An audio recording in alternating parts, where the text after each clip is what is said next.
Cette vie, notre vie, est composée de fréquentes défaites. Car je ne sais pas ce que je fais, je ne fais point ce que je veux, je fais ce que je hais. Romains 7,15. Car je ne fais pas le bien que je veux, je fais le mal que je ne veux pas. Romains 7,19. Le chapitre 7 de l'Épître aux Romains est une biographie spirituelle, sans doute celle de Paul, à un moment donné de sa vie. Mais n'est-ce pas aussi la vôtre, la mienne? On y voit un homme qui s'efforce sincèrement de vivre une vie sainte. Cet homme subit de telles défaites qu'il pousse ce cri de désespoir. Misérable que je suis, qui me délivrera du corps de cette mort? Romains 7,24.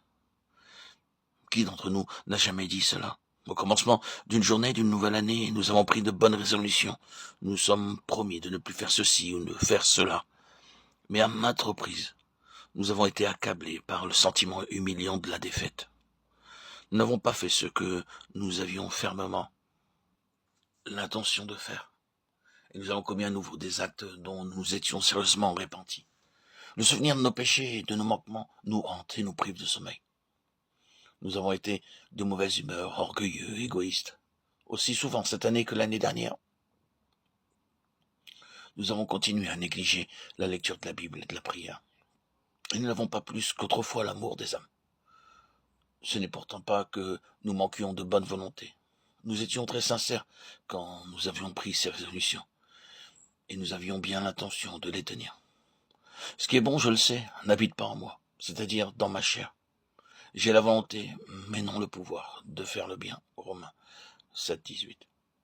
Tout chrétien peut être victorieux s'il le veut, car, après avoir fait l'expérience exprimée dans Romains 7, il doit faire celle dont l'apôtre parle dans Romains 8. Connaissez-vous cette victoire? Pour moi, frère, ce n'est pas comme à des hommes spirituels que j'ai pu vous parler, mais comme à des hommes charnels, comme à des enfants en Christ.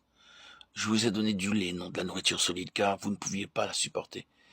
Et vous ne le pouvez pas même à présent, parce que vous êtes encore charnel. 1 Corinthiens 3, 1, 2. Le chrétien charnel ne grandit pas. Il reste enfant en Christ. Les chrétiens de l'église de Corinthe auraient dû être des adultes, capables de prendre une nourriture solide. Mais ils étaient restés des enfants débiles, qui ne supportaient que du lait. Ils n'avaient ni la stature, ni la force qui convenait à leur âge. Avec quel bonheur des parents accueillent un nouveau-né. Mais si l'enfant ne se développe pas normalement, si son cerveau ou son corps restent ceux d'un bébé, quelle douleur inexprimable pour eux. Quelle joie dans le ciel lorsque la famille de Dieu est augmentée par la naissance d'une âme humaine. Mais comme le Père Céleste doit souffrir de ce que tant de ses enfants restent à l'état de nouveau-né.